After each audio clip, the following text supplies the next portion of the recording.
श्री सच्चिदानंद यतिराजाय धीमते अद्वैतानंद तृप्ताय जीवन्मुक्ताय ते नमः। जीवन्मुक्ताय ते नमः। सदाहं सम्प्रदायज्ञं संयमीन्द्रं सदाश्रयं सद्गुरुं सच्चिदानन्दं सदाचारं समाश्रये। शङ्करं शङ्कराचार्यं केशवं बादरायणं सूत्रभाष्यकृतौ वन्दे भगवन्तौ पुनः पुनः। श्रुतिस्मृतिपुराणानाम् आलयं करुणालयं नमामि भगवत्पादं शङ्करं लोकशङ्करम्।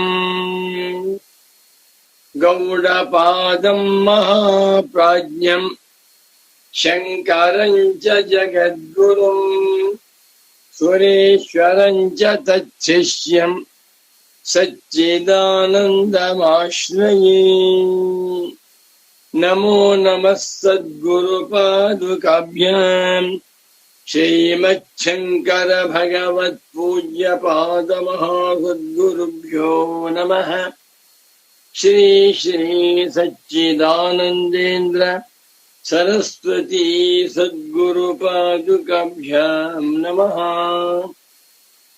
शङ्कराचार्य सच्छिष्यं ज्ञानिराजं तपस्विनं नैष्कर्म्यसिद्धिकर्तारं सुरेश्वरमहं भजे। नमो नमः सद्गुरु सुरेश्वराचार्य पादुकाभ्यां। सद्गुरु भक्तರು, ತತ್ವ ಜಿಜ್ಞಾಸು ಸಾಧಕರು, ಮೋಕ್ಷಾಕಾಂಕ್ಷಿಗಳು, ವೇದಾಂತಿಗಳು, ಭಗವದ್ಭಕ್ತರು ಆಗಿರುವ ತಮ್ಮೆಲ್ಲರಿಗೂ ಇಂದಿನ ಸುಪ್ರಭಾತವನ್ನು ಹೇಳುತ್ತಾ, ಇಂದು ಕ್ರೋಧಿನಾಮ ಸಂವತ್ಸರದಲ್ಲಿ ಉತ್ತರಾಯಣ ಹಿಮಂತ ಋತು ಪುಷ್ಯ ಮಾಸ ಕೃಷ್ಣ ಪಕ್ಷ ಷಷ್ಠಿ ತಿಥಿ, ವಾರ ಭಾನುವಾರ, 2025ನೇ ಇಸವಿ ಜನವರಿ ಮಾಹೆಯಲ್ಲಿ 19ನೇ ತಾರೀಖಿನ ಭಾನುವಾರದ ಶುಭೋದಯವನ್ನು ಸುಪ್ರಭಾತವನ್ನು ತಮ್ಮೆಲ್ಲರಿಗೂ ತಿಳಿಸುತ್ತಾ ಇಂದಿನ ನೈಷ್ಕರ್ಮ್ಯ ಸಿದ್ಧಿ ಪ್ರವಚನ ಕಾರ್ಯಕ್ರಮಕ್ಕೆ ತಮ್ಮೆಲ್ಲರಿಗೂ ಹೃತ್ಪೂರ್ವಕವಾದ ಪ್ರೀತಿಪೂರ್ವಕವಾದ ಸುಸ್ವಾಗತಗಳನ್ನು ಕೋರುತ್ತಾ ಇದೀಗ ನೈಷ್ಕರ್ಮ್ಯ ಸಿದ್ಧಿಯನ್ನ ಪ್ರಾರಂಭ ಮಾಡೋಣ. ಖಾನಿಲಾಜ್ಞಬ್ಧರಿತ್ರ್ಯಂತಂ ಸೃಕ್ಫಣೀವೋದ್ಗತಂ ಯತಃ ಧ್ವಾಂತಚ್ಛಿದೇ ನಮಸ್ತಸ್ಮೈ ಹರಯೇ ಬುದ್ಧಿ ಸಾಕ್ಷಿಣೀ ಅಲಬ್ಧ್ವಾತಿಶಯಂ ಯಸ್ಮಾತ್ ವ್ಯಾವೃತ್ತಾಸ್ತಮಬಾಧಯಃ ಗರೀಯಸೇ ನಮಸ್ತಸ್ಮೈ ಅವಿದ್ಯಾಗ್ರಂಥಿಭೇದಿನೇ. ನಮೋ ನಮಃ ಸಚ್ಚಿದಾನಂದೇಂದ್ರ ಸರಸ್ವತೀ ಸದ್ಗುರುಪಾದುಕಾಭ್ಯಾಂ. ನೈಷ್ಕರ್ಮ್ಯ ಸಿದ್ಧಿ ಗ್ರಂಥದಲ್ಲಿ 2ನೇ ಅಧ್ಯಾಯ 51ನೇ ಶ್ಲೋಕ. ನೈಷ್ಕರ್ಮ್ಯ ಸಿದ್ಧೌ ದ್ವಿತೀಯಾಧ್ಯಾಯೇ 51 ಶ್ಲೋಕಃ. 51 ಏಕ 1 ಪ್ಲಸ್ 50 50 50 ಪ್ಲಸ್ 1 51ನೇ ಶ್ಲೋಕಾರ್ಥವನ್ನ ನೋಡೋಣ. ಶ್ರೀ ಸುರೇಶ್ವರಾಚಾರ್ಯ ಉವಾಚ ಅಭೂತಾಭಿನಿವೇಶೇನ ಸ್ವಾತ್ಮಾನಂ ವಂಚಯತ್ಯಯಂ ಅಸತ್ಯಪಿ ದ್ವಿತೀಯೇರ್ಥೇ ಸೋಮಶರ್ಮ ಪಿತಾ ಯಥಾ ಸ್ವಾತ್ಮಾನಂ ವಂಚಯತ್ಯಯಂ. ಅಯಂ ಜೀವಃ, ಅಯಂ ಮನುಷ್ಯಃ, ಅಯಂ ಲೋಕಃ ಸ್ವಾತ್ಮಾನಂ ವಂಚಯತಿ. ಅಬ್ಬಾ ಏನ್ ಜ್ವರ ಇದೆ ಶ್ಲೋಕ. ಶ್ಲೋಕಕ್ಕೆ ಪದವಿಭಾಗವನ್ನು ಮಾಡ್ತೇನೆ. ಅಭೂತಾಭಿನಿವೇಶೇನ 1, ಸ್ವಾತ್ಮಾನಂ 2, ವಂಚಯತಿ 3, ಅಯಂ 4, ಅಸತಿ 5, ಅಪಿ 6, ದ್ವಿತೀಯೇ 7, ಅರ್ಥೇ 8ನೇ ಪದ, ಸೋಮಶರ್ಮ ಪಿತಾ 9, ಯಥಾ 10 ಪದಗಳಿಂದ ರಚಿತವಾಗಿರುವ ಸುಂದರವಾದ ಶ್ಲೋಕ. ದಶಪದಾತ್ಮಕ ಶ್ಲೋಕ. ಪೂರ್ವಾರ್ಧದಲ್ಲಿ 4 ಪದಗಳು, ಉತ್ತರಾರ್ಧದಲ್ಲಿ 6 ಪದಗಳು, 4 + 6 10 ಪದಗಳಿವೆ. ಅಯಂ ಅಭೂತಾಭಿನಿವೇಶೇನ ಸ್ವಾತ್ಮಾನಂ ವಂಚಯತಿ. ಚೇಂಜ್ ಮಾಡ್ತೀನಿ ಈಗ. ದ್ವಿತೀಯೇ ಅರ್ಥೇ ಅಸತಿ ಅಪಿ, ದ್ವಿತೀಯೇ ಅರ್ಥೇ ಅಸತಿ ಅಪಿ ಅಯಂ ಲೋಕಃ ಅಯಂ ಜೀವಃ ಅಭೂತಾಭಿನಿವೇಶೇನ ಸ್ವಾತ್ಮಾನಂ ವಂಚಯತಿ ಯಥಾ ಸೋಮಶರ್ಮ ಪಿತಾ ತಥಾ ತನ್ವಯ. ಸೋಮಶರ್ಮ ಪಿತಾ ಯಥಾ ಆತ್ಮಾನಂ ವಂಚಯತಿ ತಥಾ ಅಯಂ ಲೋಕಃ ದ್ವಿತೀಯೇ ಅರ್ಥೇ ಅಸತಿ ಅಪಿ ಅಭೂತಾಭಿನಿವೇಶೇನ ಸ್ವಾತ್ಮಾನಂ ವಂಚಯತಿ. ಏನ್ ಸ್ವಾಮಿ ತುಂಬಾ ಜ್ವರ ಇದೆ, ಇಷ್ಟು ಜ್ವರ ಹೇಳ್ಬಾರ್ದಾಗಿತ್ತು, ಹೇಳಲೇಬೇಕಾಗಿತ್ತು. ಕೆಲವು ವಿಚಾರಗಳನ್ನ ಲೋಕದಲ್ಲಿ ಕಠೋರವ ಹೇಳ್ಬೇಕಾಗುತ್ತೆ, ಹೇಳ್ಬಾರ್ದು, ಹೇಳಲೇಬೇಕು. ಭಗವಾನ್ ಸುರೇಶ್ವರಾಚಾರ್ಯರ ಮಾತು. ಯಥಾ ಸೋಮಶರ್ಮ ಪಿತಾ ಆತ್ಮಾನಂ ವಂಚಯತಿ ತಥೈವ ಅಯಂ ಸರ್ವೋ ಲೋಕಃ ದ್ವಿತೀಯೇ ಅರ್ಥೆ ಅಸತಿ ಅಪಿ ಅಭೂತಾಭಿನಿವೇಶೇನ ಸ್ವಾತ್ಮಾನಂ ವಂಚಯತಿ. ಅರ್ಥವಾಗಿ ಹೋಯ್ತು. ಸಚ್ಚಿದಾನಂದೇಂದ್ರ ಸರಸ್ವತಿ ಸದ್ಗುರುಗಳ ದರ್ಶನವಾಗ್ತಾ ಇದೆ. ಭಲೆ ಭೇಷ್ ಭೇಷ್ ಅಂತ ಹೇಳ್ತಾ ಇದ್ದಾರೆ. ಇದನ್ ಕಥೆ. ಇದಕ್ಕೆ ಮುಂಚೆ ಭಗವಾನ್ ಸ್ವರೇಶ್ವರಾಚಾರ್ಯರವರು ಒಂದು ಅವತರಣಿಕಾ ವಾಕ್ಯ ಬರೆದಿದ್ದಾರೆ. ಅದು ಓದ್ತೇನೆ ನೋಡಿ. ನಚಾಯಂ ಕ್ರಿಯಾಕಾರಕ ಫಲಾತ್ಮಕ ಆಭಾಸಃ ಈಶದಪಿ ಪರಮಾರ್ಥವಸ್ತು ಸ್ಪೃಶತಿ ತಸ್ಯ ಮೋಹ ಮಾತ್ರೋಪಾದಾನತ್ವಾತ್.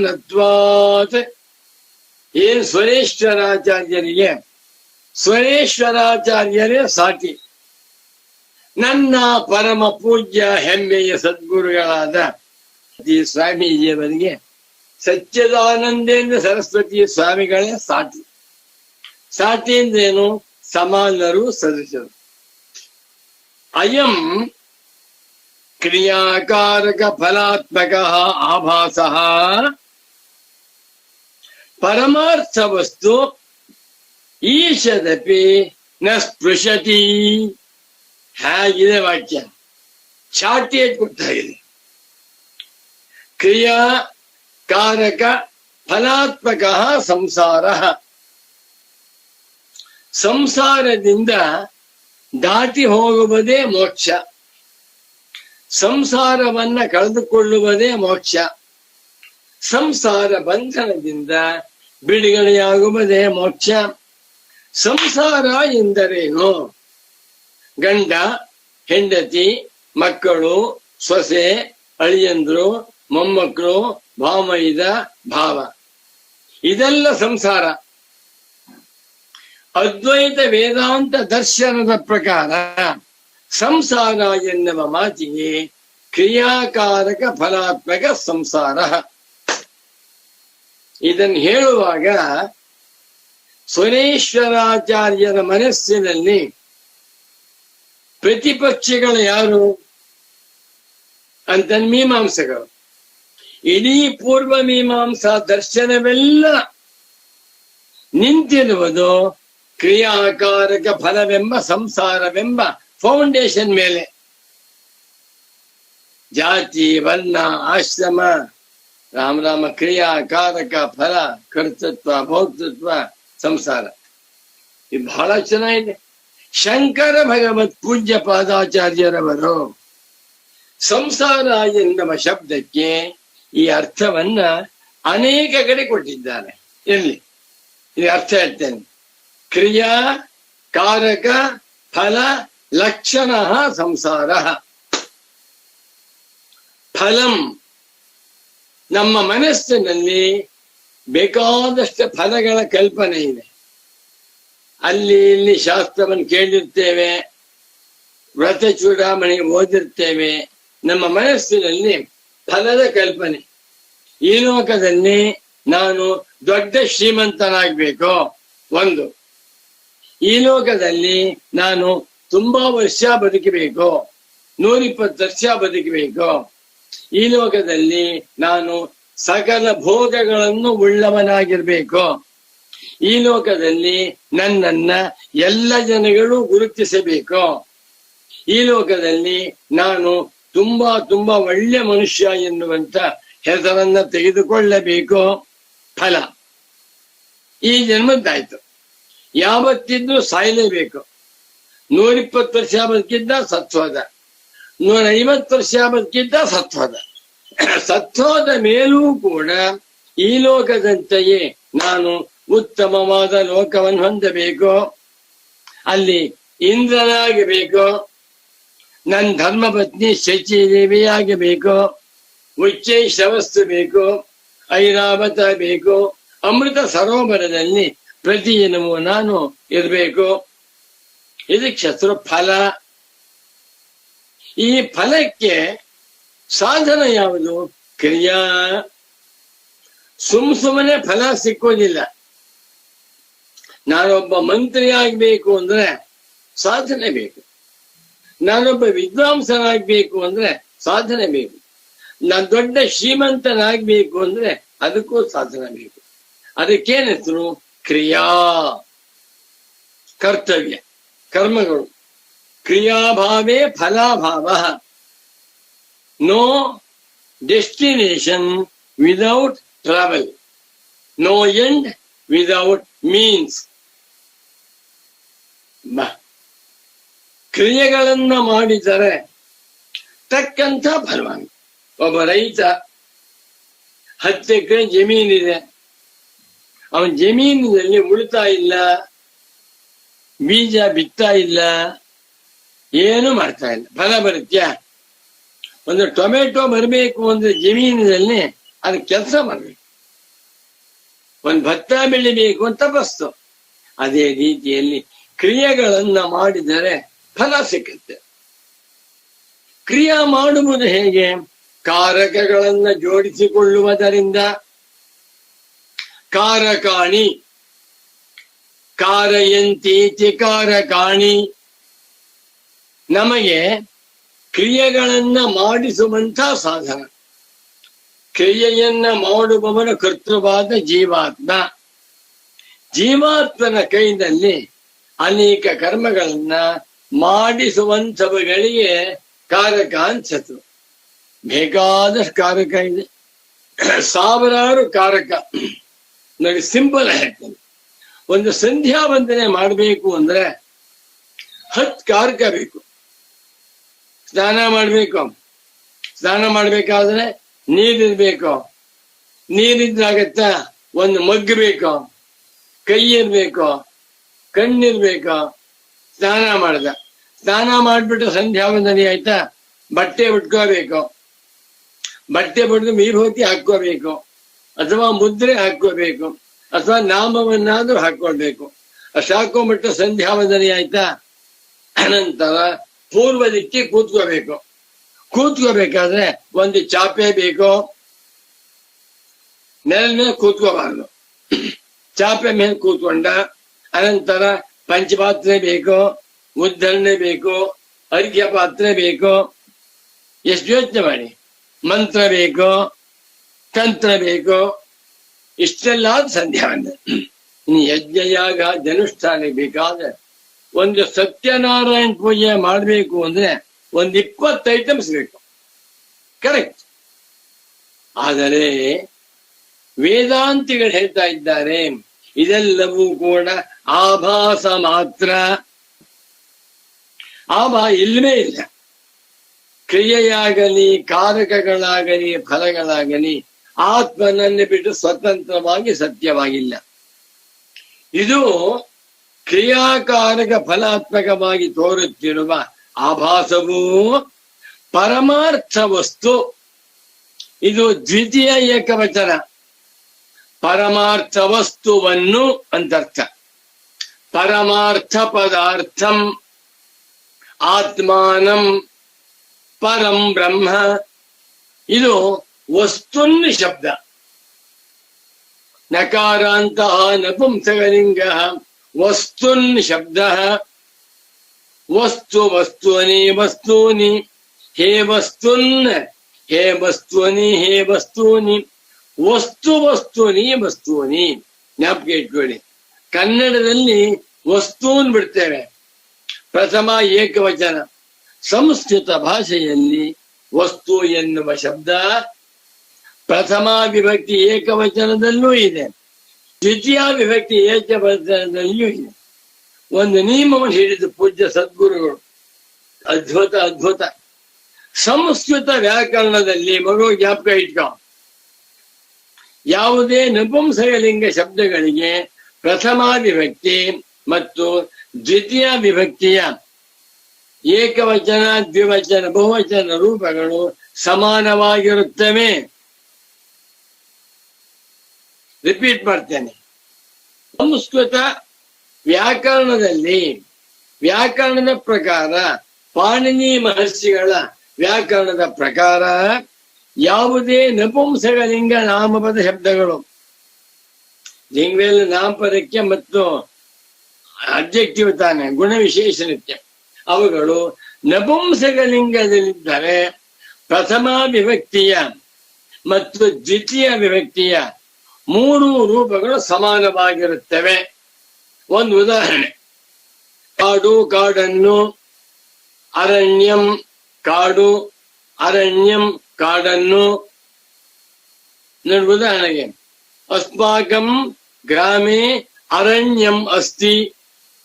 ಅರಣ್ಯಂ ನಮ್ಮ ಹಳ್ಳಿಯಲ್ಲಿ ಕಾಡಿದೆ. ಅಹಂ ಅರಣ್ಯಂ ಗಚ್ಚಾಮಿ, ನಾನು ಕಾಡನ್ನು ಕುರಿತು ಹೋಗುತ್ತೇನೆ. ಇಲ್ಲಿ ಯಾಕೆ ಹೇಳಿದೆ, ಇಲ್ಲಿ ಪರಮಾರ್ಥ ವಸ್ತು ಎನ್ನುವಂತಹದ್ದು ಪ್ರಥಮ ಏಕವಚನ ರೂಪವಲ್ಲ.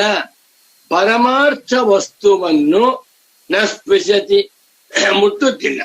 ಯಾವುದು? ಕ್ರಿಯಾ ಕಾರಕ ಫಲಾತ್ಮಕವಾಗಿ ತೋರುತ್ತಿರುವ ಆಭಾಸ ತತ್ವವು. ಜ್ಞಾನಿಗಳ ಮಾತು ಎತ್ತರದ ಮಾತು. ಬ್ರಹ್ಮಜ್ಞಾನಿಗಳ ಮಾತುಗಳ ಅರ್ಥವನ್ನ ನಾವು ತಿಳ್ಕೊಳ್ಬೇಕಾದ್ರೆ ಹಿಂದಿನ 10 ಜನ್ಮಗಳಲ್ಲಿ ಗುರುಸೇವೆ ಮಾಡಿರ್ಬೇಕು. ಸುಲಭವಲ್ಲ. ಏನ್ರಿ, ಇಡೀ ಪೂರ್ವ ಮೀಮಾಂಸಾ ದರ್ಶನವನ್ನೆಲ್ಲ ಪೂಜ್ಯರಾದಂತಹ ಸುರೇಶ್ವರಾಚಾರ್ಯರವರು ಒಂದೇ ಒಂದು ಪದ್ಧತಿಯಿಂದ ಹಿಂದೆ ಹೇಳ್ಬಿಟ್ರು. ಇಡೀ ಪೂರ್ವ ಮೀಮಾಂಸಾ ಅಂದ್ರೇನು? ಕ್ರಿಯಾ ಕಾರಕ ಫಲಾತ್ಮಕವಾದದ್ದು. ಇದರ ಸ್ಥಾನಮಾನವೇನು? ಆಭಾಸ, ಜೊಳ್ಳು, ಹುಸಿ ತೋರಿಕೆ, ಇದು ಈಶದಪಿ ಕಿಂಚಿತ್ತೂ ಕೂಡ ನಾಟ್ ಇವನ್ 0% ಪರಮಾರ್ಥ ವಸ್ತುವನ್ನ ನ ಸ್ಪೃಶತೆ ಮುಟ್ತಾ ಇದೆ. ಎಲ್ಲ ಭ್ರಮೆ ಭ್ರಮೆ ಭ್ರಮೆ. ಯಾಕೆ? ತಸ್ಯ ಕ್ರಿಯಾಕಾರಕ ಫಲಾತ್ಮಕಸ್ಯ ಆಭಾಸಸ್ಯ ಮೋಹ ಮಾತ್ರೋಪಾದಾನತ್ವಾತ್. ಬರೀ ಮೋಹವೇ ಕಾರಣ. ನಾನು ಬ್ರಾಹ್ಮಣ ಮೋಹ, ನಾನು ಮನುಷ್ಯ ಅಧ್ಯಾಸ, ನಾನು ಗೃಹಸ್ಥ ಅಧ್ಯಾಸ, ನಾನು ಬ್ರಹ್ಮ ಸ್ವರೂಪನಾಗಿರುವುದನ್ನ ಮರೆತು ಇಲ್ಲದ ಮೈ ಮೇಲೆ ಹಾಕಿ ಒದ್ದಾಡ್ತಾ ಇದ್ದೇನೆ. ಇದೆಲ್ಲಕ್ಕೂ ಮೋಹ ಮಾತ್ರವೇ ಕಾರಣವಾಗಿದೆ. ಮೋಹದಿಂದಲೇ ಕ್ರಿಯಾಕಾರಕ ಫಲಾತ್ಮಕವಾದ ವ್ಯವಹಾರ ನಡೀತಾ ಇದೆ. ಯಾವುದು ಮೋಹದಿಂದ ನಡೆಯುತ್ತಿದೆಯೋ ಅದು ಮೋಸ, ಯಾವುದು ಅಧ್ಯಾಸದಿಂದ ತೋರುತ್ತಿದೆಯೋ ಅದು ವಂಚನೆ. ಗುರುಗಳ ಮಾತಿವೆಲ್ಲ. ಮೋಹವೇ ಮೋಸ, ಅಧ್ಯಾಸವೇ ವಂಚನೆ. 1,000 ಕೋಟಿ ಮಾನವರು ಕೂಡ ಈ ಮೋಹಾಧ್ಯಾಸದ ಕೂಡ ಒದ್ದಾಡ್ತಾ ಇದ್ದಾರೆ. ಅಪ್ಪ ಮೇಲಕ್ಕೆ ಬನ್ನಿ, ದಾಟಿ ಹೋಗಿ ಎಂದು ಜ್ಞಾನಿಗಳು ಹೇಳ್ತಾ ಇದ್ದಾರೆ. ಇದು ಎಲ್ಲ ಸನ್ಯಾಸಿಗಳಿಗೂ ಅತ್ಯಂತ ಪ್ರಿಯವಾಗಿರುವಂತ ಇಷ್ಟವಾದ ಸಂದೇಶ. ಅಯಂ ಕ್ರಿಯಾಕಾರಕ ಫಲಾತ್ಮಕ ಆಭಾಸ ಪರಮಾರ್ಥ ವಸ್ತು ಈಶದಪಿ ನ ಸ್ಪೃಶತಿ. ಅರ್ಥವಾಯ್ತು. ಯಾಕೆ? ತಸ್ಯ ಅದು ಮೋಹ ಮಾತ್ರೋಪಾದಾನತ್ವಾತ್. ಮೋಹ ಮಾತ್ರವೆಂಬ ಉಪಾದಾನ ಉಳ್ಳ ಅವಿದ್ಯೆ ಅಂತ. ಅವಿದ್ಯಾ ಕಳಿಸ್ಕೊಂಬಿಡಿ. ಅವಿದ್ಯಾ ಕಳಿಸ್ಕೊಂಡ್ಬಿಟ್ರೆ ಮೋಹವೂ ಇಲ್ಲ, ಕ್ರಿಯಾಕಾರಕ ಫಲಾತ್ಮಕವಾದ ವ್ಯವಹಾರವೂ ನನಗೆ. ನಾ ವ್ಯವಹಾರ ಮಾಡ್ತಾ ಇದ್ರು. ನಾಟಕದಲ್ಲಿ ಮಾಡುವಂತೆ. ನಾಟಕದಲ್ಲಿ ಒಬ್ಬ ನಟ 10 ಜನಗಳನ್ನ ಮರ್ಡರ್ ಮಾಡ್ತಾನೆ. ನಾಟಕದ ಸಿನಿಮಾದಲ್ಲಿ ಅವನ್ ಏನ್ ಮಾಡ್ತಾ? ಪ್ರೈಸ್ ಕೊಡ್ತಾನೆ. ಏನ್ರಿ ಮರ್ಡರ್ ಪ್ರೈಸ್ ಕೊಡ್ಬಹುದಾ ಅಂದ್ರೆ ಅವನ ಜೈಲಿ ನಿಲ್ಸಿದ್ರೆ ಪ್ರೈಸ್ ಕೊಡಿ ಇವನ್ಗೆ ಏನ್ ಹೇಳ್ತಾರೆ ಜಡ್ಜು. ಯಾಕೆ? ಮರ್ಡರ್ ಮಾಡಿಲ್ಲ, ಮಾಡಿದ ತೋರ್ತಾ ಇದ್ದಾರೆ. ಹೌದಾ? ಅದೇ ರೀತಿ ಬ್ರಹ್ಮನಿಷ್ಠನಾದವನು ಬ್ರಹ್ಮಜ್ಞಾನದ ಬಲದಿಂದ ಅಹಂ ಬ್ರಹ್ಮಾಸ್ಮಿ ತಿಳ್ಕೊಂಡಿದ್ದಾನೆ. ಎಲ್ಲಾ ವ್ಯವಹಾರವನ್ನು ಜನಗಳಿಗೋಸ್ಕರ ಮಾಡ್ತಾನೆ. ನಮೇ ಪಾರ್ಥಾಸ್ತಿ ಕರ್ತವ್ಯಂ ತ್ರಿಷು ಲೋಕೇಶು ಕಿಂಚನ ನಾನವಾಪ್ತಮವಾಪ್ತವ್ಯಂ ವರ್ತೇ ಏವಚ ಕರ್ಮಣಿ. ಬಾ ಧೀರ ವೀರ ಬ್ರಹ್ಮಜ್ಞಾನಿ ಪುಂಗವನಾದ ಗೀತಾಚಾರ್ಯನ ಮಾತು. ಸರಿ, ಮುಂದಕ್ಕೆ ಹೋಗ್ಬಿಡ್ತೇನೆ. ಶ್ಲೋಕ ತುಂಬಾ ಜೋರಾಗಿದೆ. ಅಭೂತಾಭಿನಿವೇಶೇನ ಸ್ವಾತ್ಮಾನಂ ವಂಚಯತ್ಯಯಂ ಅಸತ್ಯಪಿ ದ್ವಿತೀಯೇರ್ಥೆ ಸೋಮ ಶರ್ಮ ಪಿತಾ ಯಥಾ. ಶ್ರೀರಾಮ ಜಯ ರಾಮ ಜಯ ರಾಮ. ಯಥಾ ಸೋಮ ಶರ್ಮ ಪಿತಾ ಆತ್ಮಾನಂ ವಂಚಯತಿ ತಥಾ ಅಯಂ ಜೀವಃ ಅಭೂತಾಭಿನಿವೇಶೇನ ದ್ವಿತೀಯೇ ಅರ್ಥೆ ಅಸತಿ ಅಪಿ ಸ್ವಾತ್ಮಾನಂ ವಂಚಯತಿ. ಶ್ರೀರಾಮಚಂದ್ರ, ಈ ಪ್ರಪಂಚದಲ್ಲಿರುವ ಪ್ರತಿಯೊಬ್ಬ ಮನುಷ್ಯನೂ ಕೂಡ ಆತ್ಮವಂಚಕನಾಗಿದ್ದಾನೆ. ಇದನ್ನು ಇಂಗ್ಲಿಷಿನಲ್ಲಿ ನನ್ನ ಪರಮ ಪೂಜ್ಯ ಸದ್ಗುರು ಪುಂಗವನಾದ ಸ್ವಾಮೀಜಿಯವರು ಸೆಲ್ಫ್ ಚೀಟ್ ಅಂತ ಹೇಳ್ತಾ ಇದ್ರು. ಆತ್ಮನನ್ನ ಕಳ್ಳತನ ಮಾಡುವುದು, ಆತ್ಮನನ್ನೇ ವಂಚನೆ ಮಾಡುವುದು, ಆತ್ಮನನ್ನೇ ಮರ್ಡರ್ ಮಾಡ್ಕೊಳ್ತಾ ಇದ್ದ ಯಾರು? ಎಲ್ಲ ಅಜ್ಞಾನಿಗಳು. ಭಯವಾಗಿ ಹೇಳ್ಬೇಕು ಅಂದ್ರೆ ಹೇಗೆ? ಸೋಮ ಶರ್ಮ ಪಿತನಂತೆ. ಪೂಜ್ಯರಾದ ಸಚ್ಚಿದಾನಂದ ಸರಸ್ವತಿ ಸ್ವಾಮೀಜಿಯವರು ಕಥೆ ಹೇಳಿದ್ರು. ಇದು ಪಂಚತಂತ್ರವನ್ನು ಪಾಠ ಮಾಡಿದ್ದಾರೆ. ಪಂಚತಂತ್ರ ಗ್ರಂಥದ ಬರುವಂತ ಒಂದು ಕಥೆ, ನೀತಿ ಕಥೆ. ಸೋಮಶರ್ಮನ ತಂದೆಯಂತೆ ಒಬ್ಬ ಭಿಕ್ಷುಕ, ಬ್ರಾಹ್ಮಣ, ಅವನು ಬ್ರಹ್ಮಚಾರಿ. ಅವನಿಗೆ ಯಾವ ಯೋಗ್ಯತೆ, ವಿದ್ಯಾವಂತನಲ್ಲ, ಬುದ್ಧಿವಂತನಲ್ಲ, ಸುಂದರ ಮೂರ್ತಿಯೂ ಅಲ್ಲ, ಸಂಪಾದನೆ ಇಲ್ಲ. ಅಂಥ ಬ್ರಹ್ಮಚಾರಿ. ಅವನು ಪ್ರತಿದಿನವೂ ಕೂಡ 10 ಮನೆಗಳಿಗೆ ಹೋಗಿ ಭವತಿ ಭಿಕ್ಷಾಂದೇಹಿನ್ ಕೇಳ್ತಾ ಇದ್ದ. ಕೆಲವರು ಅನ್ನ ಕೊಡ್ತಾ ಇದ್ರು, ಕೆಲವರು ಅಕ್ಕಿ ಹಿಟ್ಟು, ರಾಗಿ ಹಿಟ್ಟು ಕೊಡ್ತಾ ಇದ್ರು. ಅದನ್ನ ತಿನ್ಕೊಂಡು ಕಾಲ ಹಾಕ್ತಾ ಇದ್ದ. ಆದರೆ ಆ ಭಿಕ್ಷಾ ಬೇಡಕ್ಕೆ ಹೋಗ್ತಾ ಇದ್ದಲ್ಲ, ಅವರೆಲ್ಲರೂ ಗೃಹಸ್ಥರು, ಗಂಡ ಹೆಂಡತಿ ಮಕ್ಕಳು ಎಲ್ಲ ಇರ್ತಾ ಇದ್ರು. ಅವತ್ತಿನ ಕಾಲದ ಮಾತು, ಸ್ಕೂಟರ್ ಕಾರಿಲ್ಲ, ಹಳೆ ಗಾಡಿ ಎತ್ತು ಕುದುರೆ ಇರ್ತಾ ಇದ್ರು. ಅವರು ದಿನಾ ನೋಡ್ತಾ ಇದ್ದ, ಇವನು ಬ್ರಹ್ಮಚಾರಿ, ತಿರುಗ ಭಿಕ್ಷುಕ. ಅವರನ್ನ ನೋಡ್ಕೊಂಡು ನಾನು ಅವರಂತೆ ಆಗಬೇಕು, ನಾನು ಮದುವೆ ಮಾಡ್ಕೋಬೇಕು, ನಾನು ಮಕ್ಕಳು ಪಡ್ಕೋಬೇಕು, ನಾನು ಮಗು ಮುದ್ದು ಮಾಡಬೇಕು ಅಂತ ಮನಸ್ಸೆ ಮಾಡ್ಕೋತಾ ಇದ್ದ.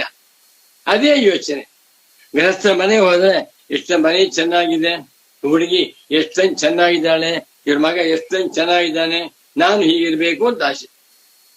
ಒಂದ್ ದಿವಸ ಕನಸಿನಲ್ಲಿ ಅವನಿಗೊಂದು ಮಗು ಹುಟ್ಟುಬಿಟ್ಟಿದೆ. ಕನಸು, ಒಬ್ಬ ಮಗ ಹುಟ್ಟಿದ್ದಾನೆ. ಆ ಮಗನಿಗೆ ಇವನು ಸೋಮಶರ್ಮ ಅಂತ ಹೆಸರಿಟ್ಬಿಟ್ಟ. ಚಂದ್ರನಂತೆ ಇರುವವನು, ಸೋಮ ಅಂದ್ರೆ ಚಂದ್ರ. ಮಗನಿಗೆ ಹೆಸರು ಸೋಮಶರ್ಮ. ಅವನು ಒಂದು ಮಡಕೆ, ಆ ಹಳೆಯ ಮಡಕೆ, ಆ ಮಡಕೆ ಒಳಗಡೆಯಲ್ಲಿ ಹಿಟ್ಟು, ರಾಗಿ ಹಿಟ್ಟು, ಅಕ್ಕಿ ಹಿಟ್ಟು ಕೊಟ್ಟಿದ್ದಾರೆ. ಅದನ್ನೇನು ಅವನು ಬೇಯಿಸ್ಕೊಂಡು ತಿನ್ಬೇಕು. ಕನಸು, ಸುಸ್ತಾಗಿದೆ, ಮಲ್ಕೊಂಡ್ಬಿಟ್ಟಿದೆ. ಆ ಕನಸು ಮಗ ಹುಟ್ಬಿಟ್ಟಿದ್ದಾನೆ. ಆ ಮಗನಿಗೆ ಸೋಮಶರ್ಮ ಅಂತ ಹೆಸರಿಟ್ಟ. ಹುಟ್ಟದೇ ಇರುವಂತ ಮಗ ಸೋಮಶರ್ಮ. ಅವನ ಅಪ್ಪ ಇವನು ಎಚ್ಚರದಲ್ಲಿ. ಸರಿ, ಮಗು ಆಟ ಆಡ್ತಾ ಇದೆ, ಎಲ್ಲೋ ಒಂದು ಜಿಗ್ಲಿ ಹತ್ತಕ್ಕೆ ಹೋಗಿದೆ. ಅದು ಹೆಂಡತಿ ಹೇಳ್ತಾರೆ, ಮಗು ನೋಡ್ಕೊ ಅಂದ ಹೆಂಡತಿಗೆ. ನಾವು ಸ್ವಲ್ಪ ಕೆಲಸ ಇದೆ, ನಾನು ಬ್ಯಾಂಕ್ ಹೋಗಿ ಬರ್ತೇನೆ, ಮಗು ನೋಡ್ಕೊ ಅಂದ. ಅವಳು, ನೀವೇ ನೋಡ್ಕೊಳ್ಳಿ, ನಂಗೆ ಸ್ವಲ್ಪ ಕೆಲಸ ಇದೆ, ಅಡಿಗೆ ಮಾಡ್ತಾ ಇದ್ದೀನಿ ಅಂದ್ಲು. ಗಂಡ ಹೆಂಡತಿ ಜಗಳವಾಯ್ತು ಆ ಮಗು ವಿಷಯದಲ್ಲಿ. ಮಗು ನೋಡ್ಕೋತೀಯೋ ಇಲ್ಲ ಅಂತ ಹೇಳಿ ಕೋಲ್ನಲ್ಲಿ 2 ಏಟು ಕೊಟ್ಟ ಕನಸಿನಲ್ಲಿ. ಯಾರಿಗೆ? ಆ ಹೆಂಡತಿಗೆ. ಕೋಲ್ ಕೊಟ್ಟ ಕೂಡ್ಲೆ ತಲೆ ಮೇಲೆ ಇತ್ತಲ್ಲ ಮಡಕೆಗೆ ಏಟು ಬಿತ್ತು. ಮಡಕೆ ಒಡೆದಾಯ್ತು. ಮಡಕೆ ಒಡೆದೋಗ್ಬಿಟ್ಟು ಮೈಯೆಲ್ಲ ಹಿಟ್ಟಾಯ್ತು. ಅಕ್ಕಿ ಹಿಟ್ಟು, ಗೋಧಿ ಹಿಟ್ಟು, ರಾಗಿ ಹಿಟ್ಟಿತ್ತು, 1-2 ಲೀಟರ್ ಕೆಜಿ ಹಿಟ್ಟೇನೋ ಒಡೆದೋದ್ ಕೂಡ ಮೈ ತುಂಬಾ ಹಿಟ್ಟು ಬಿತ್ತು. ಅವಾಗ ಹೇಳ್ತಾನೆ, ಅಯ್ಯೋ ಏನಿದು, ಮದುವೆನೇ ಆಗಿಲ್ಲ, ಮಗನೂ ಇಲ್ಲ. ಕನಸಿನಲ್ಲಿ ನನ್ನ ಮಗ ಸೋಮಶರ್ಮ, ನಾನು ಅವರಪ್ಪ ಅನ್ಕೊಂಡ್ಬಿಟ್ಟ. ಅವನೇನಾಯ್ತು, ಹಿಟ್ಟು ಹೋಯ್ತು. ಇವಾಗ ಮತ್ ಭಿಕ್ಷೆ ಕೇಳ್ಕೊ, ಜನ ಕೊಡೋದಿಲ್ಲ, ಬೈತಾರೆ. ನಾಳೆವರೆಗೆ ಉಪವಾಸ. ಸೋಮಶರ್ಮನ ತಂದೆ, ಹುಟ್ಟದೇ ಇರುವಂತ ಮಗ ಸೋಮಶರ್ಮ, ಮದುವೆನೇ ಆಗಿಲ್ಲ. ಯಾರಿಗೆ?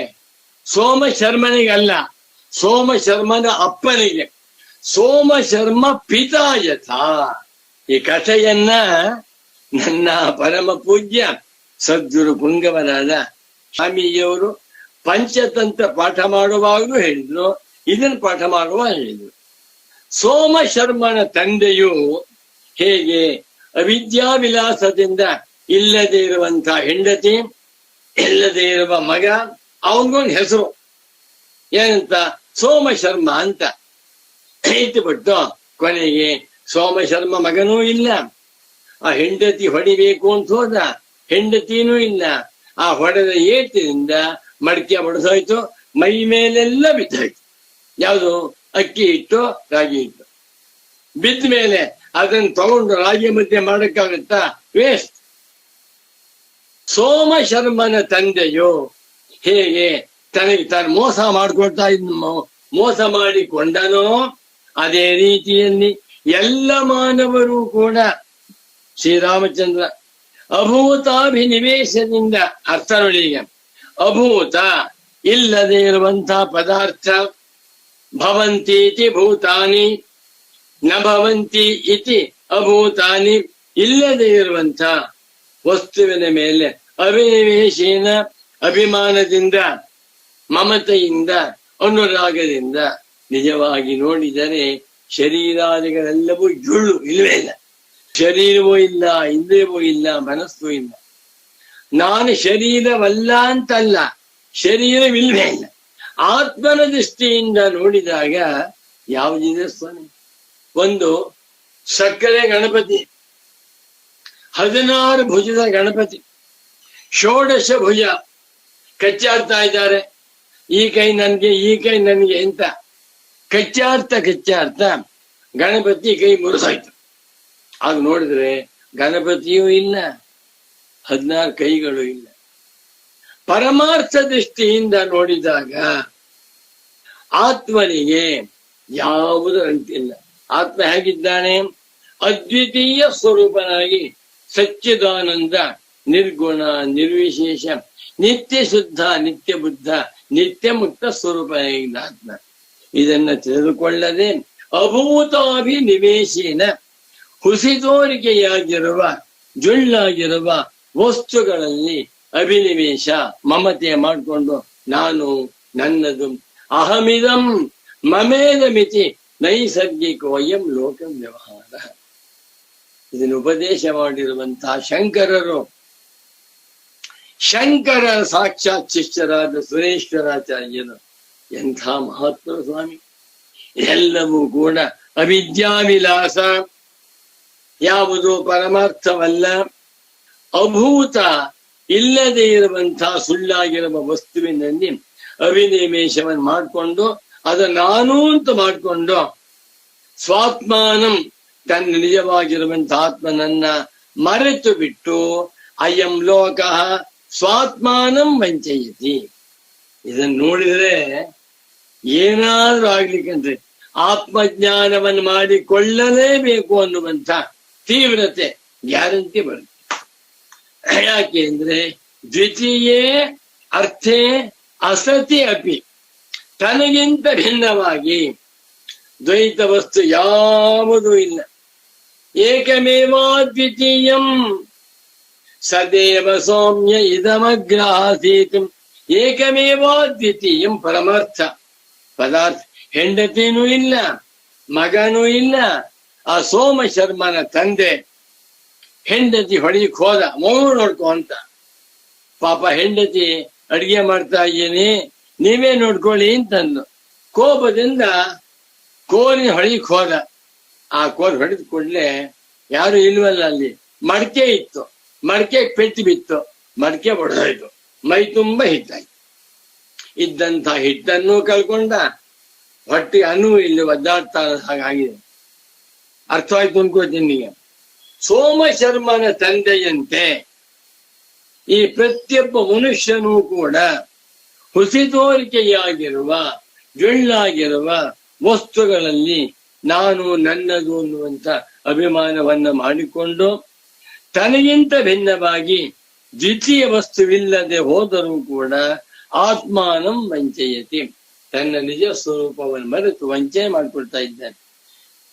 ಯೋನ್ಯಥಾ ಸಂತಮಾತ್ಮಾನಂ ಅನ್ಯಥಾ ಪ್ರತಿಪದ್ಯತೆ ಕಿಂತೇನ ನ ಕೃತಂ ಪಾಪಂ ಚೋರೇನಾತ್ಮಾಪಹಾರಿಣ ಎನ್ನುವಂತಹ ಒಂದು ಶ್ಲೋಕವನ್ನ ನನ್ನ ಪರಮ ಪೂಜ್ಯ ಸದ್ಗುರು ಪುಂಗವರಾದ ಶ್ರೀ ಶ್ರೀ ಸಚ್ಚಿದಾನಂದೇಂದ್ರ ಸರಸ್ವತಿ ಸ್ವಾಮಿಯಿಂದ. ಇದು ನನ್ನ ಉಪನ್ಯಾಸ ಸಾಕು. ಗುರು ವಾಕ್ಯ ಪಂಚಭಕ್ತನಲ್ಲಿ ಸಂಸ್ಕೃತದಲ್ಲಿ ಇದು 192ನೇ ಪುಟ. ಅದರಲ್ಲಿ ಹೌದಾ 51ನೇ ಶ್ಲೋಕವನ್ನು ಓದ್ತೇನೆ. ಶ್ರೀ ಸುರೇಶ್ವರಾಚಾರ್ಯ ಉವಾಚ ಅಭೂತಾಭಿನಿವೇಶೇನ ಸ್ವಾತ್ಮಾನಂ ವಂಚಯತ್ಯಯಂ ಅಸತ್ಯಪಿ ದ್ವಿತೀಯೇರ್ಥೆ ಸೋಮ ಶರ್ಮ ಪಿತಾ ಯಥಾ. ಬಾಬಾ ತುಂಬಾ ಜ್ವರ ಇದೆ. ಅಭೂತಾಭಿನಿವೇಶೇನ ಅಯಂ ಲೋಕಃ ಅಯಂ ಜನಃ ಅಯಂ ಮನುಷ್ಯಃ ದ್ವಿತೀಯೇ ಅರ್ಥೆ ಅಸತ್ಯಪಿ ಅಭೂತೆ ಅವಸ್ತುನಿ ಮಿಥ್ಯಾ ಸಿದ್ಧೆ ಪ್ರತೀತಿ ಮಾತ್ರ ಶರೀರೆ ಅಭಿನಿವೇಶೇನ ಸ್ವಾತ್ಮಾನಂ ವಂಚಯತಿ. ನಿಜವಾಗಿ ಅದ್ವಿತೀಯ ಆತ್ಮಸ್ವರೂಪನೇ ತಾನು. ಇದನ್ನ ತಿಳಿಯದೆ ಇಲ್ಲದೆ ಇರುವಂತಹ ವಸ್ತುವಿನಲ್ಲಿ ಅಭಿಮಾನವನ್ನ ಮಾಡಿಕೊಂಡು ಸ್ವಾತ್ಮಾನಂ ವಂಚಯತಿ. ತತ್ರ ದೃಷ್ಟಾಂತಃ ನೋಡಿ, ಪೂಜ್ಯರಾದ ಸದ್ಗುರುಗಳು ಸೋಮಶರ್ಮ ಪಿತಾ ಯಥಾ ಎನ್ನುವ ಪಂಚತಂತ್ರದ ಕಥೆಯನ್ನ ಸ್ವಚ್ಛ ಹೇಳ್ತಾ ಇದ್ದಾನೆ. ಅಜಾತೇಯೇವ ಸೋಮಶರ್ಮಣಿ ಪುತ್ರೇ ಜಾತತ್ವಾಭಿನಿವೇಶೇನ ಸ್ವಮನೋರಸಕಲ್ಪಿತಾಂ ಭಾರ್ಯಾಂ ಚಿತಾಡಯಿಷುಃ ತಾಡಯಿತುಂ ಇಚ್ಛುಃ ಚಿತಾಡಯಿಷುಃ ಬ್ರಹ್ಮಚಾರಿ ಫಟ್ಲ ಸತ್ತು ಭಾಂಡಂ ಭಿತ್ವಾ ವೃಷಂ ಶುಶೋಚ ಇತಿ ಪ್ರಸಿದ್ಧ ಇಯಮಾಖ್ಯಾಯಿಕ ಪಂಚತಂತ್ರೆ. ನಾನೇ ಹೇಳಿದ್ದು, ಪಾಠ ಹೇಳಿದ್ದು ಅದು ಬದಿ ಅನ್ನು. ಅಜಾತೇಯೇವ ಸೋಮಶರ್ಮಣಿ ಪುತ್ರ, ಸೋಮಶರ್ಮ ಎನ್ನುವಂತಹ ಮಗನಿಗೆ ಹುಟ್ಟೇ ಇಲ್ಲ. ಹುಟ್ಟದೆ ಇರುವಾಗ ಜಾತತ್ವಾಭಿಮಾನಿ ಹುಟ್ಟು ಬಿಟ್ಟಿದ್ದಾನೆ ಎನ್ನುವಂತಹ ಭ್ರಮೆಯಿಂದ ಸ್ವಮನೋರಸ ಕಲ್ಪಿತ, ತನ್ನ ಮನಸ್ಸಿನಲ್ಲಿ ಕಲ್ಪನೆ ಮಾಡಿಕೊಂಡಿರುವ ಭಾರ್ಯ ಹೆಂಡತಿಯೂ ಇಲ್ಲ, ಮದುವೆ ಆಗಿಲ್ಲ, ಆ ಹೆಂಡತಿಯನ್ನ ಚಿತಾಡ ಯಶು ಹೊಡೆದು ಬಿಡ್ತೇನೆ, ಬುದ್ಧಿ ಇದೆಯೇ ನೋಡ್ಕೋಬೋಣ ಅಂತೇಳಿ ಹೊಡೆಯಬೇಕೆಂದು ಹೋದ. ಹೊಡೆದ, ಹೆಂಡತಿಗಲ್ಲ ಮಡಕೆಗೆ. ಬ್ರಹ್ಮಚಾರಿ ಸತ್ತು ಭಾಂಡಂ, ಸತ್ತು ಅಂತ ಹಿಟ್ಟು, ಸತ್ತುಮಿ ವ್ಯಥಿತ ಪುನಂತು ಅಂತ ಹೇಳ್ತೀವಿ. ಹಿಟ್ಟಿನ ಭಾಂಡ ಮಡಕೆ, ಹಿಟ್ಟು ತುಂಬಿದ್ದಂತಹ ಮಡಕೆಯನ್ನ ಭಿತ್ವ ಒಡೆದು ಇನ್ನೊಂದು ಬರಿಬೇಕಾಯ್ತು.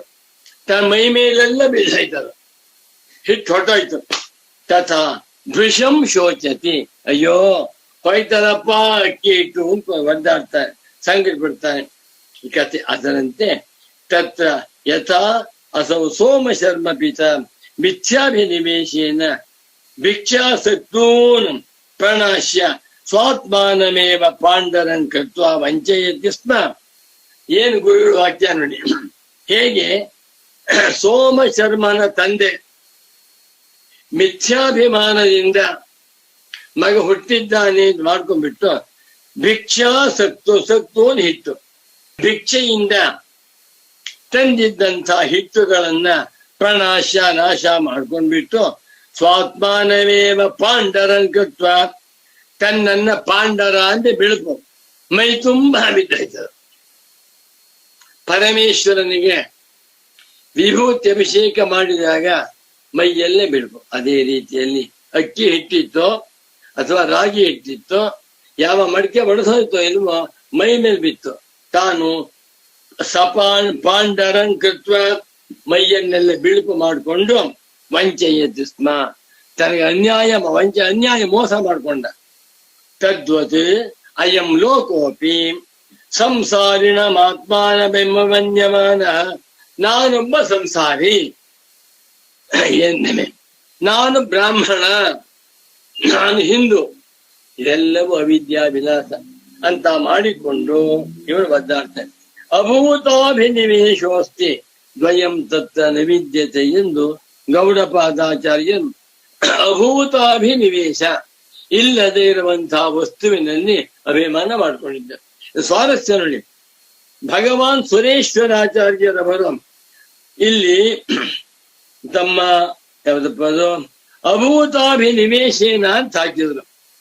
ಗುರು ಯೋಚನೆ, ಇದು ಗೌಡಪಾದಾಚಾರ್ಯರಿಂದ ಕಳ್ಳತನ ಮಾಡಿರುವ ವಾಕ್ಯ. ಕಳ್ಳರ ಕಣ್ಣಿಗೆ, ಪೊಲೀಸರ ಕಣ್ಣಿಯಿಂದ ಕಳ್ಳ ತಪ್ಪಿಸ್ಕೊಳ್ಳುತ್ತೆ ಸಾಧ್ಯವಿಲ್ಲ. ಸಚ್ಚಿದಾನಂದೇಂದ್ರ ಸರಸ್ವತಿ ಸದ್ಗುರುಗಳ ಕಣ್ಣಿಯಿಂದ ಶಾಂಕರ ಭಾಷ್ಯ ವಾಕ್ಯ, ಗೌಡಪಾದಿಯ ಕಾರಿಕಾ ವಾಕ್ಯ, ಸ್ವರೇಶ್ವರಾಚಾರ್ಯ ವಾರ್ತಿಕ ಯಾವುದು ತಪ್ಪಿಸಿಕೊಳ್ಳುವಂತಿಲ್ಲ, ಹದ್ದಿನ ಕಣ್ಣು. ಇದನ್ನೇ ಗೌಡಪಾದಾಚಾರ್ಯರು ಅಭೂತಾಭಿನಿವೇಶಾಧಿ ಸದೃಶೇ ಸತ್ಪ್ರವರ್ತತೆ ಎನ್ನುವಂತಹ ಕಾರಿಕೆಯಲ್ಲಿ ತೋರಿಸಿ ಕೊಟ್ಟಿದ್ದಾರೆ ಎಂದು. ಶ್ಲೋಕ ತುಂಬಾ ಚೆನ್ನಾಗಿದೆ, ಎಲ್ಲರೂ ಹೇಳ್ಕೊಡ್ತೇನೆ. ಅಭೂತಾಭಿನಿವೇಶೇನ ಸ್ವಾತ್ಮಾನಂ ವಂಚಯತ್ಯಯಂ ಅಸತ್ಯಪಿ ದ್ವಿತೀಯರ್ಥೆ ಸೋಮ ಶರ್ಮ ಪಿತಾಯತ ನಮೋ ನಮಃ ಸದ್ಗುರು ಪಾದುಕಾಭ್ಯಾಂ.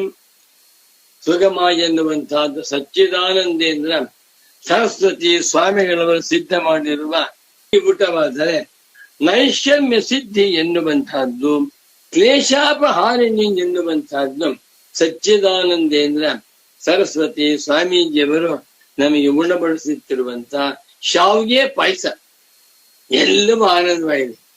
ಊಟ ಮಾಡುವಂಥವರೇ ಅದೃಷ್ಟಶಾಲಿಗಳು. ಊಟ ಮಾಡಬೇಕು, ಸಂತೋಷ ಪಡ್ಬೇಕು. ಓಂ ಶಾಂತಿ ಶಾಂತಿ ಶಾಂತಿ. ರಾಮಕೃಷ್ಣ ಗೋವಿಂದ.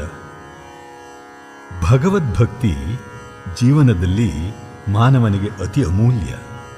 ಸದಾ ಮಾನಸಿಕವಾಗಿ ನಿಷ್ಕಾಮನಾಗಿ ರಾಮ, ಕೃಷ್ಣ, ಗೋವಿಂದ ಇತ್ಯಾದಿ ನಮಗೆ ಹಿಡಿಸಿದ ಇಷ್ಟದೇವತೆಯ ಸ್ಮರಣೆಯು ಮನಸ್ಸಿಗೆ ಒಂದು ಬಲವನ್ನು ಕೊಟ್ಟು ಇದು ಪಕ್ವವಾಗುತ್ತಲೇ ಸದ್ಗುರುವಿನ ಬಳಿ ಕೊಂಡೊಯ್ಯುವಂಥ ಮಾರ್ಗವನ್ನು ತೋರಿಸುತ್ತದೆ. ಇದು ಬಹಳ ಮುಖ್ಯ. ಸತ್ಕರ್ಮ, ಸನ್ನಡತೆ, ಸವಿನಯ, ಗುರು ಹಿರಿಯರಲ್ಲಿ ಭಕ್ತಿ, ವೇದವಾಕ್ಯಗಳಲ್ಲಿ ಶ್ರದ್ಧೆ ಇವೆಲ್ಲವೂ ಪ್ರಾರಂಭಿಕ ಮೆಟ್ಟಲುಗಳು. ಶಮದಮಾದಿಸು ಸಂಸ್ಕೃತಂ ಮನಃ ಆತ್ಮದರ್ಶನೇ ಕರಣಂ ಎಂದಿದ್ದಾರೆ ಶಂಕರರು. ಇನ್ನು ವೇದಾಂತಗಳಲ್ಲಿ, ಅಂದರೆ ಉಪನಿಷತ್ತುಗಳಿಂದ ಮಾತ್ರ ತಿಳಿದು ಬರುವಂಥ, ಶ್ರೌತ ತರ್ಕದಿಂದ ಮಾತ್ರ ಅನುಭವಕ್ಕೆ ನಾಟುವಂಥ ವಿಚಾರವು ಜನ್ಮ ಜನ್ಮಗಳಿಂದ ಬಂದಿರುವ ಅನಾದಿಯಾದ ಸಂಸಾರಕ್ಕೆ ಕಾರಣವಾದ ಅವಿದ್ಯೆಯನ್ನು ಖಂಡಿತ ಬಾಧ ಮಾಡಿಬಿಡುತ್ತದೆ. ಇದು ಸತ್ಯ, ಅನುಭವಗಮ್ಯ. ಅಸ್ಯಾನರ್ಥಹೇತೋ ಪ್ರಹಾಣಾಯ ಆತ್ಮೈಕತ್ವ ವಿದ್ಯಾ ಪ್ರತಿಪತ್ತಿಯೇ ಸರ್ವೇ ವೇದಾಂತಾಃ ಆರಭ್ಯಂತೆ ಎಂದಿದ್ದಾರೆ ಭಗವಾನ್ ಶಂಕರರು ತಮ್ಮ ಬ್ರಹ್ಮಸೂತ್ರ ಭಾಷ್ಯದ ಅಧ್ಯಾಸ ಭಾಷ್ಯದ ಪ್ರಾರಂಭದಲ್ಲಿ. ಸದ್ಗುರುವಾದರೋ ಅವ್ಯಾಜ ಕರುಣಾಮೂರ್ತಿ. ತನ್ನ ಬಳಿಗೆ ಬಂದು ಪ್ರಶ್ನಿಸಿದ ಮೂರೂ ರೀತಿಯ ಉತ್ತಮ, ಮಧ್ಯಮ, ಮಂದ ಅಧಿಕಾರಿಗಳ ಹೃದಯ ಸಂತಾಪಗಳನ್ನೂ ಅಜ್ಞಾನಗಳನ್ನು, ಅಂದರೆ ಜ್ಞಾನಾಭಾವ, ಸಂಶಯ ಜ್ಞಾನ ಹಾಗೂ ವಿಪರೀತ ಜ್ಞಾನಗಳನ್ನು ಯಾವ ಲೇಷವೂ ಇಲ್ಲದಂತೆ ಕಳೆದು ಪ್ರೇಮದಿಂದ ಹೇಗಾದರೂ ತನ್ನ ನಿಜಸ್ವರೂಪ ತಿಳಿಯಲಿ ಎಂದು ಕೊಂಚವೂ ಬೇಸರವಿಲ್ಲದೆ ತಿಳಿಸಿಕೊಡುವವ. ಸದ್ಗುರುವು ಜ್ಞಾನದೀಪನು, ಮಂಗಲಕರನು, ನಾಮರೂಪ ಕರ್ಮಗಳ ಬಾಧೆಯನ್ನು ಬಾಧ ಮಾಡುವವ, ಅವಿದ್ಯೆಯನ್ನು, ಅಜ್ಞಾನವನ್ನು ಬೇರು ಸಹಿತ ಕಿತ್ತು ಹಾಕಿ ಜಿಜ್ಞಾಸುವಿನ ನಿಜಸ್ವರೂಪ ತೋರಿಸುವವ. ಇಂತಹ ಗುರುವಿನ ಮಾರ್ಗದರ್ಶನ ಇರುವ ಗೀತೆಯನ್ನು ಕೇಳೋಣ. ರಾಮ ಕೃಷ್ಣ ಗೋವಿಂದ.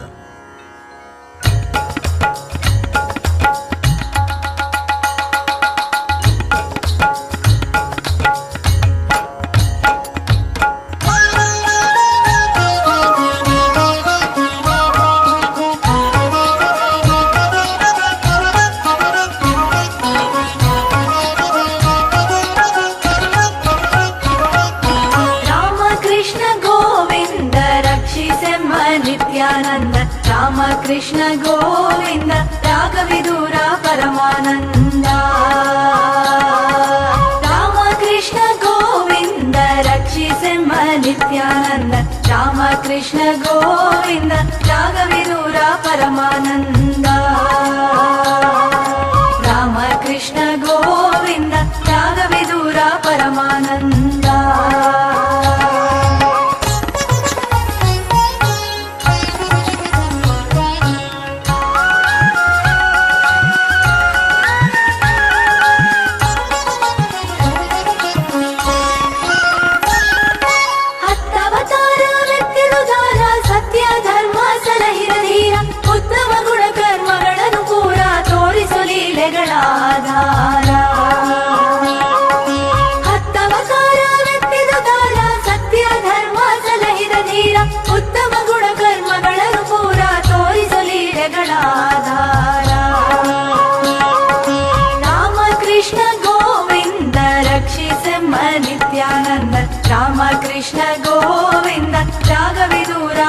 ಪರಮಾನಂದ ರಾಮ ಕೃಷ್ಣ ಗೋವಿಂದ ರಾಘವೇಂದ್ರ ಪರಮಾನಂದ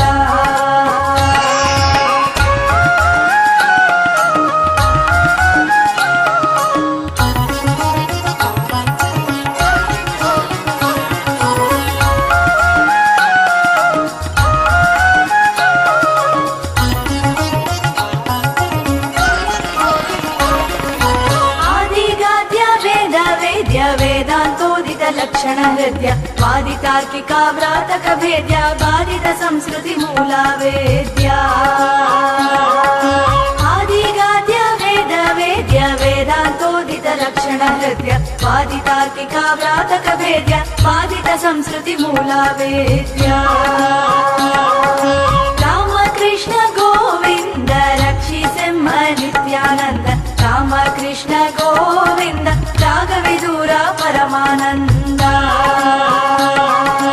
ರಾಮ ಕೃಷ್ಣ ಗೋವಿಂದ ರಾಘವೇಂದ್ರ ಪರಮಾನಂದ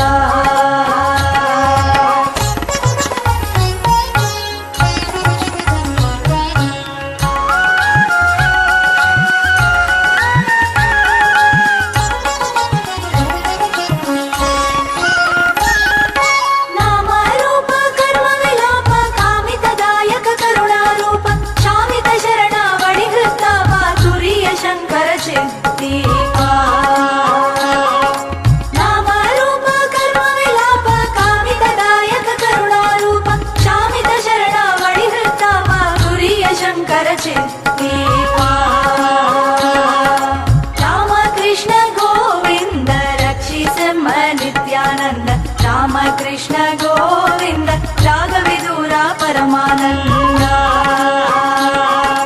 ರಾಮ ಕೃಷ್ಣ ಗೋವಿಂದ ರಾಘವೇಂದ್ರ ಪರಮಾನಂದ ರಾಮ ಕೃಷ್ಣ ಗೋವಿಂದ ರಾಘವೇಂದ್ರ ಪರಮಾನಂದ ರಾಮ ಕೃಷ್ಣ ಗೋ